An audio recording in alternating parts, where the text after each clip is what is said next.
একটা মেসেজ করতে পারি। মানুষ কি চায়, মানুষ পরিবর্তন চায়। এই পরিবর্তনের রাজনীতি তিনি সামনে লালন করেন,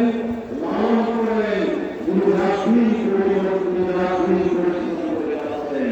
তিনি আর কেউ নয়, তিনি আমাদেরই ভাই, আমাদেরই গার্ডিয়ান, তিনি স্বপ্নদ্রষ্টা, আমাদের রাজনীতি নিয়ে আয়োজন করেছেন।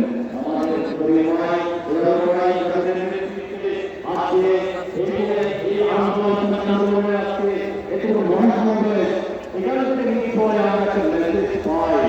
সুতরাং আমাদের একটা ভাই একটু ধরে রেখে আছে মহাসমাবেশ ছিল তিনটা জিনিসকে সামনে নিয়ে সরকার বিচার বিয়ার। আসলে আমরা এই সমস্ত ওয়ার্ডের বিশ্লেষণ প্রয়োজন, আমরা কিছুই জানবো না।